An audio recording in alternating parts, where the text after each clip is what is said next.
Everybody's love language is going to be different. Everybody's Mars and Venus placements are going to have different effects on you as a person and on your love languages.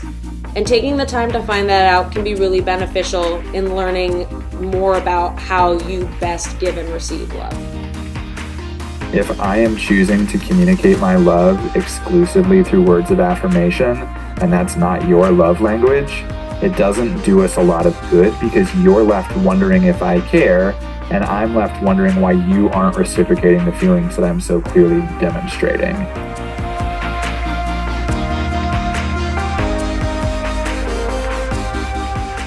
Hello and welcome to Full Circle, the Magic Mindset Podcast. It is our 5th episode.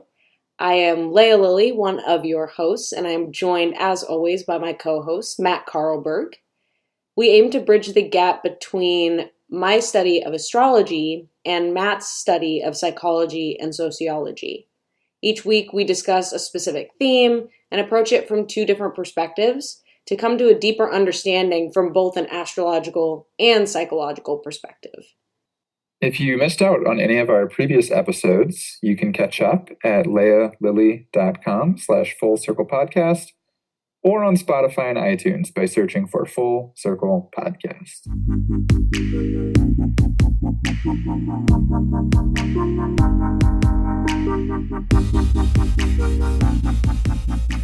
How do you know when your partner cares about you? Is it cuddling to watch your favorite show on Netflix? Or is it when they spend time with you and one of your interests? Do they take the garbage out and clean the bathroom? Or maybe they bring you something from a business trip. Maybe they just tell you straight up how they feel about you. The next question is, how do they actually communicate their affection? And are those 2 things the same? The process of communicating our affection with our partner is exactly what we will be spending the next 2 weeks discussing with our topic, which is love languages. Today's episode talks about the 5 love languages and how we give and receive affection. The example specifically looked at romantic love, but love languages can apply to friendships, our family, and anyone else that we care for. So let's dive into it.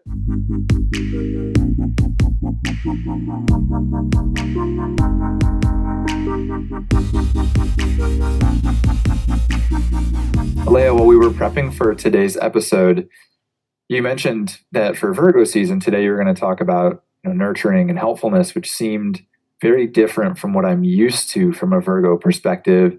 We've talked about perfectionism and getting things done, so it caught me a little bit off guard.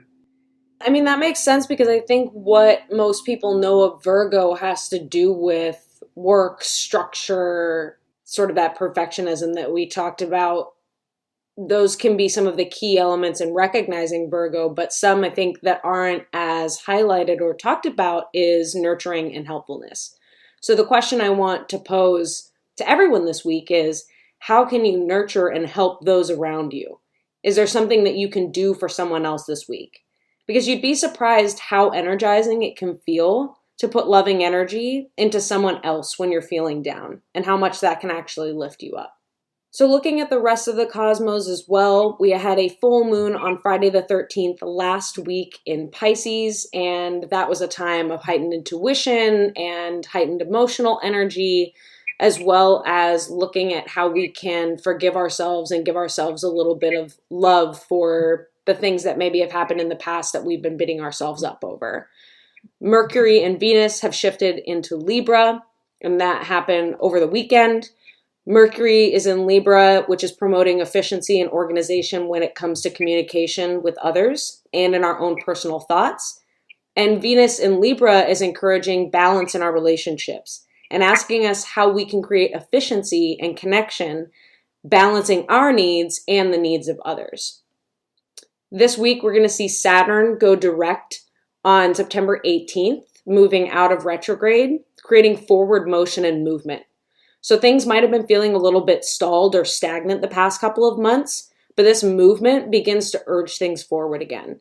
So if you have a goal in mind, keep up with steady action and work to bring it to fruition. the universe is coming in to back you up. And that can also be said about negative things too. So if like a negative thing has been sort of slow and not reacting right now, know that forward motion will happen around those things too. So across the board, make sure you're looking at where forward motion is going to take place and how you can ensure that maybe it's good forward motion instead of bad forward motion. We're going to start shifting into the Libra season energy on Sunday, the 22nd of September. And on the 23rd of September, we will be in Libra season. That's what's going on astrologically in the cosmos right now.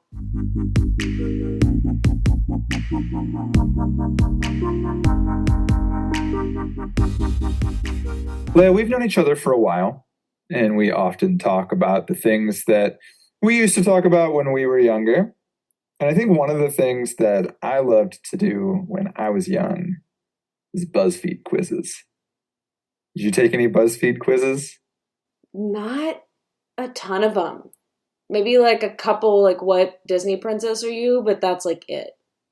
That's the one I was thinking of. Disney Prince, Harry Potter house, Marvel character, although that might be pushing it on age a little bit. But I think that one of the fun things that we could do when we talk about love languages is figure out what our love languages are today, maybe by taking a quiz. Let's do it. All right. I think we can post the quiz so that everybody else can take it. But I think one of the interesting things from what we've talked about, just already when I go to the quiz page, is that there's 4 different quizzes. There's one for couples, children's, teens, and singles. What if I don't know the answers? What are you talking about? I don't think I know the answer to the first question. You don't know which one you like more? I think I know which one I like more. So I'm going to mark that. Oh, wow. Okay. When you click it, it moves you on. So you better be, there's a back button, but you better be sure. So I think the first question that I answered was about love notes and texts and emails. It reminds me of 2 things. One, in the 8th grade, there was this girl that I liked, and it was the only time I ever wrote a note asking someone out, and it did have the check boxes for yes or for no. Just checked yes, count it. And in high school, one of my, I would say, first real girlfriends, we had just gotten texting. Texting was brand new, and we legitimately sent each other like 15,000 texts in a month. And it was like counted on the bill and everything. And my dad was blown away. How long did you date? Me and that girl? Yeah.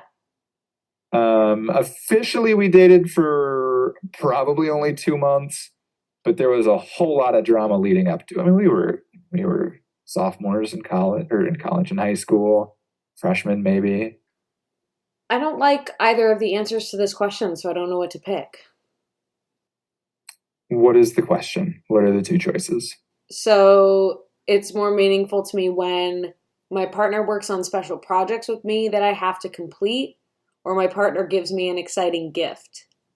So I guess, like for me, all of the gift questions, I've taken this quiz before. I'm retaking it to see if my answers have changed since the last time because it's been a while.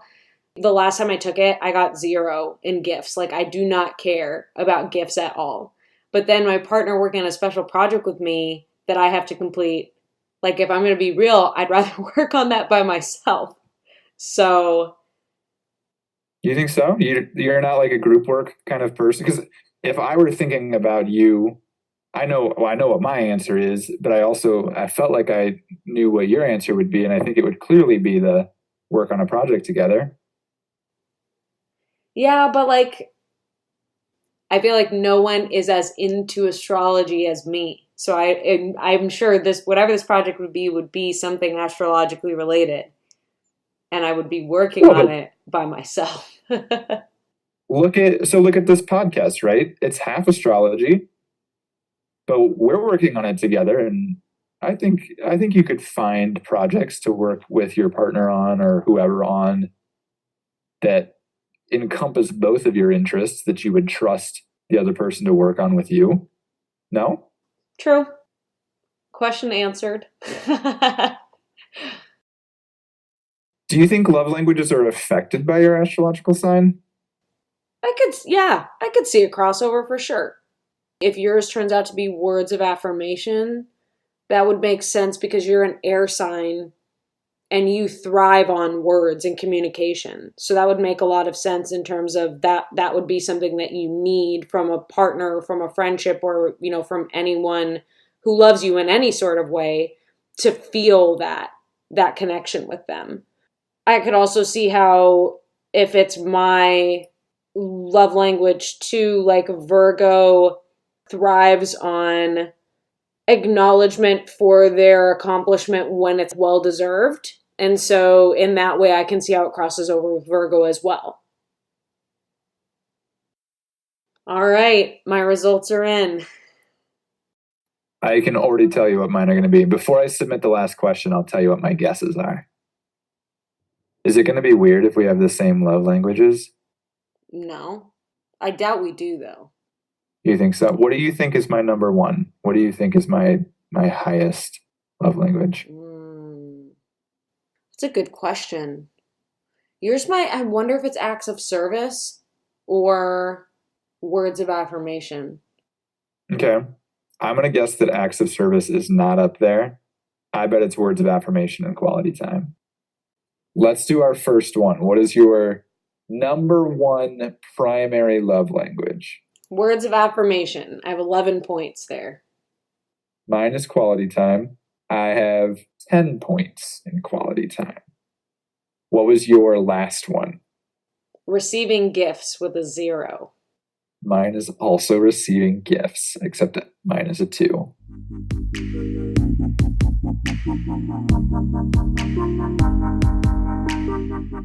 Our featured business this week is Blacklisted Bandits Co. This apparel business, started by sister and brother team Nick and Demi Peterson, wants to help us break out of the fashion molds that are too small and have been for too many years. Not anymore. They believe that true acceptance and comfort start from within and are the first and most important markers on your journey of stepping into your power and harnessing the truth of who you are. Blacklisted Bandits Co. was created so your outsides can match your insides. Your body should be your comfort zone. Use code FULLCIRCLE for 25% off.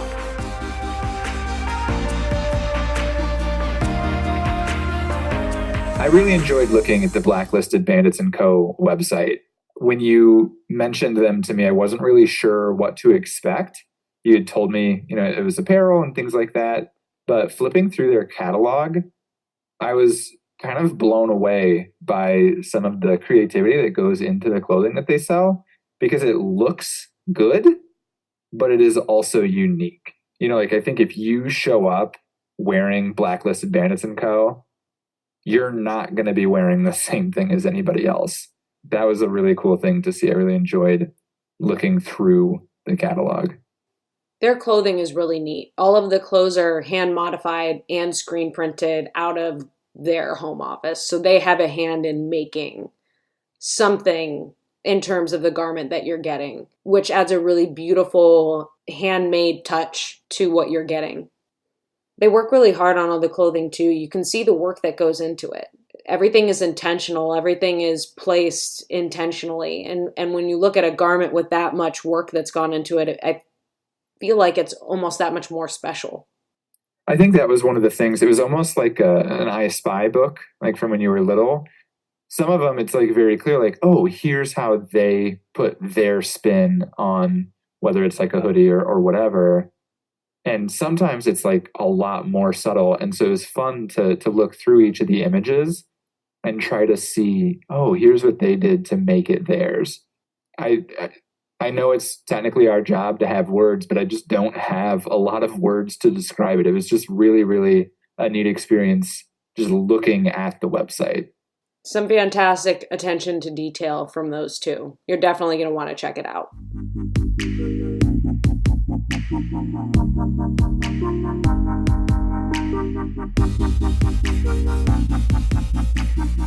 At the beginning of the podcast, we mentioned that our topic today was the 5 love languages.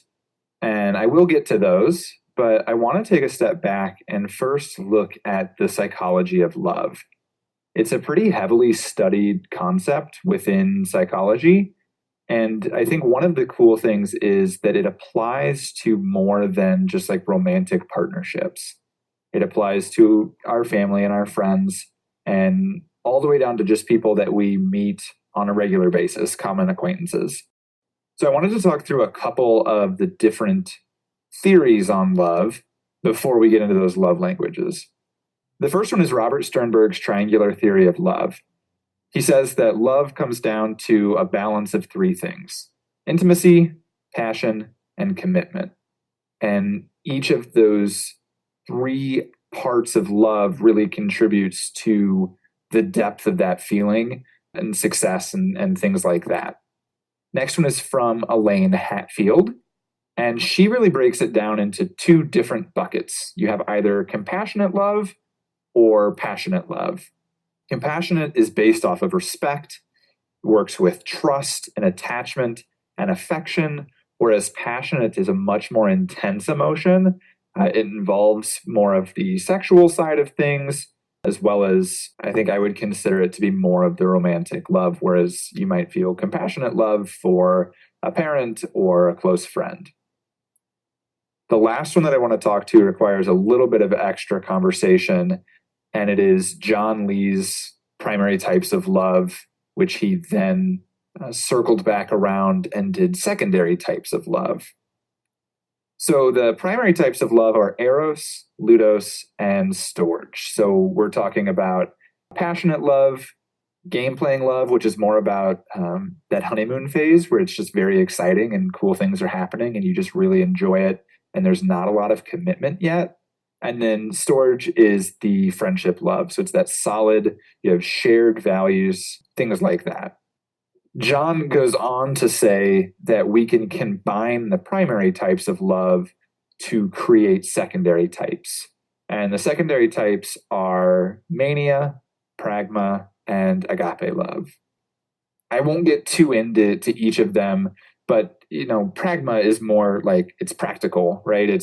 This is just a very slow burn. We feel these things and it's just to get, without making it sound too transactional, the best outcome. So that would maybe be like grandparents or something like that have, they've made it work for 50 years. And it's kind of that slow, long burn at this point. So Leigh, I want to take a quick break here before we jump into the love languages themselves. And I'm curious which approach to love, which kind of conceptualization of love speaks the most to you? Out of these kind of three psychological types that we've just talked about? Yeah. I personally at least found those to be pretty encompassing. Which of those three fits closest to your interpretation of love? I think the last one. I think the one from John Lee, just because there's so much more going on. There's so many different types that seem to stand alone. And I'm not sure how much of this is true, but maybe also work together in some ways. It seems more all encompassing to me. There's definitely the most options in this one. Yeah, I could agree with that. I like the other two. I mean, I like, Elaine Hatfield's sort of view of it in these two buckets and finding the balance between the two. And then I also like the triangular theory as well, sort of having three elements instead of two. So I think there's benefits to all of them. I just love the multifaceted quality of the last one. Yeah, and I don't know that they're mutually exclusive. I think even with, if you're using John's approach and let's say we're using eros, the passionate love, I think that it makes sense to still be able to apply the triangular theory and using intimacy, passion, and commitment to quantify that love. Elaine's and John's, I think, are getting to the same point that there are different types of love. I think compassionate and passionate love versus the three primary types of love are getting at the same idea that you can love in different ways and with different intents. But I do think that John's is a little more all-encompassing from getting down to specifics, whereas Elaine's is like either or. But I think I can appreciate the approach that all three take. Definitely. So now that we know, at least from a psychological perspective, the types of love, the question becomes very similar to the taste of the theme in the beginning of the episode. How do we communicate that love? Leigh and I already took the quiz. And so we've talked about the 5 different love languages, but I'd like to take a little bit of a deeper dive and understand what each of those is specifically. They're not super complex, so my guess is that you probably can tell what they are, but just to give us the same vocabulary to work from for the rest of this episode and then into our next episode with case studies as well. So the first one is words of affirmation. And I think commonly we think of words of affirmation as saying how we feel. So, hey, I like you, or whatever it may be. But words of affirmation, as defined in the 5 love languages, is really about building the other person up. So the example that I can give is that it's more about saying thanks for taking out the garbage, as opposed to tearing somebody down by saying it's about time that you took the garbage out. So building the relationship in a positive way instead of trying to undercut it. The next one is gifts. And this one I think is probably the most obvious. It's the idea that somebody took the time to think about something that you would like, or they saw something and it made them think of you. And so they brought you this thing. It doesn't necessarily have to be buying something. It could be any type of gift. It's more about, hey, there was a thought process that went into this, and I can appreciate that. The next one is acts of service. And this is just doing something for another person. It might be doing it because you know they'd like it. It might be doing it because you know that they really don't want to do it. It might be doing a task because the other person is feeling stressed or they don't have time or something like that. Quality time is the 4th one. And this is really just about undivided attention. It doesn't matter what you're doing as long as that time is focused on the other person. So you could be taking a walk. It could be like from our example before where you're watching Netflix or engaging in another hobby with one another. It's just about saying you are important enough to me that I am going to take time out of my day to focus on you.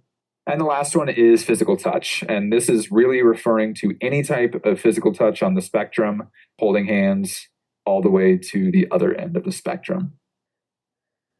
So how then do we kind of combine the psychology of love with love languages? How do we put those 2 things together to kind of understand it as a full package? The psychology aspect, the theories that we talked about, I would say the idea here is more that we have a way to quantify the experience of this very intangible thing that is love using the theories that we talked about. And then the love languages, that conversation really exists to help us communicate those feelings to another person. I need to be speaking the same love language as the person I'm trying to communicate with. So I think what I'm getting is like the psychological part is our understanding of love, and the love languages are the ways in which we take that understanding and act upon it. I think that would be a fair assessment. I think that the thing that I want us to walk away, at least from this section, understanding, and I know we don't get to the key takeaways until next week, but the important thing is we understand that not everybody's love language is exactly the same. If I am choosing to communicate my love exclusively through words of affirmation, and that's not your love language, it doesn't do us a lot of good because you're left wondering if I care, and I'm left wondering why you aren't reciprocating the feelings that I'm so clearly demonstrating. So when it comes to love languages and astrology, there are a few places you can look within your chart to add more specificity to your love language knowledge so that you can make it more personal. So I think a lot of times we're most focused on how we give love to others because we know ourselves the best, that we don't always take the time to understand how we receive love or how love is being shown to us from others. So understanding your Venus and your Mars placements within your birth chart can be a very valuable tool in beginning to explore how you best give and display love so you know how you'll best receive it. So in a lot of cases I've experienced, we want to be loved in the way that we show love. So if physical touch is your dominant love language, it's probably going to be the one you know how to speak best. So you know how to love other people with physical touch the way that you would want, but maybe you don't always feel like you get the physical touch you long for in return. Learning our love languages helps us to give and receive in a more meaningful way. So applying astrology on top of the love languages is going to round out our personal understanding of how we best give and receive that love. And it'll also give us some more specific examples of how we might see our love languages playing out in our lives. But before we get into that, I think a lot of where we get tripped up in love can be traced back to the expectations and conditions that we place on relationships. We have either spoken or unspoken expectations in our heads around our relationships and what they should be like. And we're talking romantic relationships, we're talking friendships, we're talking relationships with your siblings, with your parents. These things range in what they are, but some of them, for example, might be like, if he really loved me and was thinking about me, he would have surprised me with flowers today when he got home. Or mom's working tonight, instead of taking time to watch this movie with me, that must mean that she doesn't love me. Those things start to pop up and we tell ourselves the story of how our partner or our parent or our sibling or our friend doesn't make us feel valued or love us, even though we haven't communicated maybe that we're feeling undervalued or asking, is that truly the way you feel? So we get ourselves into this worked up place, convince ourselves that the people in our lives who do love us actually don't. And we're sitting in that place that just feels uncomfortable. So to get ourselves out of the pattern and cycle of those negative stories that are often the culprits of ruined relationships and bad breakups, knowing your love language in astrology and communicating it makes a major difference. So where do you look, right? When it comes to your chart, where are you looking to apply astrology on top of this base knowledge that we got around love language? You're going to be looking at your Venus and your Mars placements. Venus is the planet of love. It tells us what we're attracted to. It has to do with love, affection, attraction, giving love, receiving love, and even sometimes encompasses our weaknesses. And Mars is going to symbolize the need to get what we want. It symbolizes drive. It's the war planet. So it includes sex drive, initiative, courage. It tells us about how we take actions around our desires and what we want in our lives and how active we are. So in looking at those two things in an example, my love language, as we've discovered today in this podcast, is words of affirmation. That's my primary love language. When I look at my Venus, it's in Leo, which means that I appreciate being adored as unique and special in my relationship and being seen as generous and affectionate and playful in love. So when those things are recognized, I feel really good and really loved. So I can put that Venus together with my words of affirmation piece to say, if my partner or my friends or my family recognize my generous, affectionate, playful spirit and tell me that they appreciate that, that's probably a way that I'm going to feel really loved. My Mars is in Libra, which means that my planet of action fights to be in action mode, as Libra causes Mars for me to be more dormant. It's not very happy in Libra. So I seek harmony and balance and want to act when the time is right. And that can be helpful in some situations and harmful in others. So as far as asserting myself in my relationships, again, I'm more balanced in my approach, which might potentially cause my partners, my friends, my family to feel like maybe I'm not assertive enough or don't take enough initiative in the relationship because I'm looking for the right time to act. So I'll have to be aware of that and notice if it becomes an issue. For Matt's love language is quality time. That's his primary love language. So when we look at Matt's Venus, it's in Gemini, which means he's most attracted to people's minds and personalities over their looks. For those of you who are maybe or maybe not familiar with the term, some refer to that as being sapiosexual. It's being attracted to the mind. So wanting to connect with people that fascinate them and not very outwardly emotional. And Matt also needs some time to breathe every once in a while in terms of partnership and relationship and having that time to recharge. So knowing that for Matt with a primary love language of quality time and a Venus in Gemini, that when Matt's choosing to spend time with partners, friends, family, that time is intentional and it means something. Matt's time by himself doesn't mean anything. Other than he's recharging. Is that good? Yeah, we have to have that time. That doesn't mean anything sometimes. Just take a break and not have it say anything that we're being alone a certain night. It's I don't need this to say anything. I'm just taking this time. And then we also look at your Mars placement, which is in Aries, and that means that Matt has a very assertive will. Mars is very happy in Aries. So you hit the ground running, you throw stuff out there, you have a force and a will that if you're not careful can also border on being aggressive sometimes too. Mars is very, very happy in Aries, but it can also be sometimes too aggressive and dominant when we don't keep it in check. Your Mars happens to be the opposite of mine, which I thought was pretty cool. Your ideal partner is really going to appreciate that energy, and you'll naturally want to take the lead in initiating things, and that will be appreciated. Partners who don't appreciate that aspect of you maybe will see it as overbearing, but that's part of how you naturally assert yourself. So your ideal partner probably sees that and is like, that's awesome. I so appreciate you taking action, taking the initiative, scheduling things, planning things, making sure we have quality time together. You're happy to take the lead on that. Curious if those resonate with you and how you feel about your placements. Yeah, I think it is. It's an interesting thing.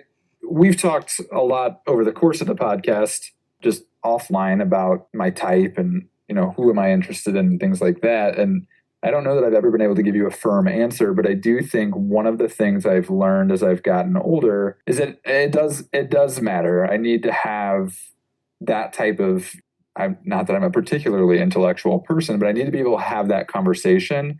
And so I think it's really interesting for you to lay it out there in that way. It wasn't something that I was aware of to start with, I don't think. That's what I love about astrology is that it's things that we enact on a daily basis. You communicate with people really well. It's a part of the reason we have this podcast. It's a part of the reason why we're such good friends. You're a really good communicator. And then to know that that's going to play directly into your relationships, and it's a really big component of not only who you are, but what's going to lead to your ultimate happiness, it's important. So when we get these puzzle pieces, it's like, oh yeah, cool, that feels like it fits. That is really important to me. And to have that kind of put out in words that didn't come maybe from our own head can be such a gratifying experience to be like, oh, okay, cool, the universe is recognizing this in me. Awesome, I totally feel that way. What happens from an astrological perspective if we stray from our love language? I think you start to create a little bit of a wound for yourself. And I'll share more about this next week, but my love language is words of affirmation, and I think that's been really wounded for me lately. And I've moved more into feeling like, no, it's acts of service and quality time, and been indulging in those things, but not truly feeling the love that I know I feel when I get words of affirmation. So I think we start to develop a little bit of a deficiency in our ability to receive love because the primary way we want to receive it, we're not. So we're coping with other ways that still are valuable to us, but don't feel like the one. It's like picking up little bits of French. It's like I understand most of the conversation. I understand most of what's going on, but I know I'm missing words. I know I'm missing feeling, or that one word can't be translated, but it means something deeper and there's not a translation in English. Those kind of feelings. So we're missing the range at which and the depth at which we could be feeling love. So everybody's love language is going to be different. Everybody's Mars and Venus placements are going to have different effects on you as a person and on your love languages.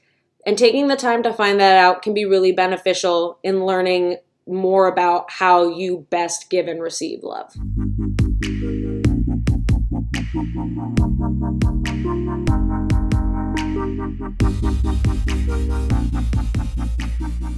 We have been extremely lucky thus far that each of our individual episodes has fit in really nicely with the 6 pillars of psychological well-being. And this week is no different.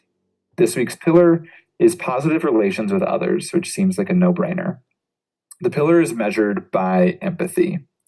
And so I think the wellness tip for us for the next week here is to take time to understand the love language of those around you and work to communicate in their language.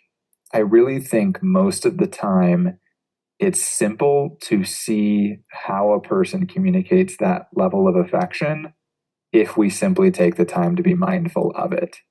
Look at the things that they're doing, and I think that you'll find pretty quickly where their priorities lie in a love language perspective. And that fits so well this week with the tarot pull, which is the Fool card. And the Fool has to do with letting go and surrendering to a new beginning, a new journey, or a new endeavor. And we often want to carry our expectations with us, but living in the moment and going with the flow requires us to check our expectations at the door. So rediscovering yourself and exploring new options, trusting your heart and listening to your gut, all going to be part of the experience this week. And I think that has to do directly with love language, right? And even at the beginning of this episode, we talked about the last week of Virgo season. How can you nurture and care for others? Ties right in with our wellness tip too. How can you learn what others' love languages are and do something this week to speak to them in their love language? So I want to pose that to you this week. Find a way to learn somebody's love language around you and do your best to speak it back to them. And also notice how people are speaking to you in their love language and how you can best receive that. And do it all with excitement, because the Fool is that energy of joy and play and taking a leap. So remember that while we do a lot of analysis around love and do our best to understand it, it's also supposed to be fun and feel good. So indulge in those parts of it too.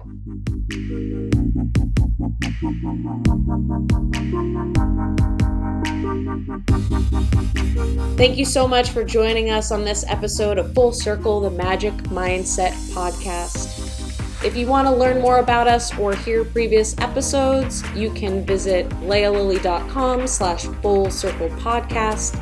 There you can find previous episodes and also our show notes, where we include previous tarot pulls, links, and more extras from each of our episodes. You can also engage with us on Twitter at @FullCircle_POD. And we also have a community on Facebook under Full Circle, the Magic Mindset Podcast, where we hope to communicate and talk with you. You can share your insights, your thoughts on our themes, and more in that community. If you want to listen to more of our episodes, we are on Spotify and iTunes, and also on my website. We release new episodes every Monday. Thanks so much for joining us, and we'll talk to you next week.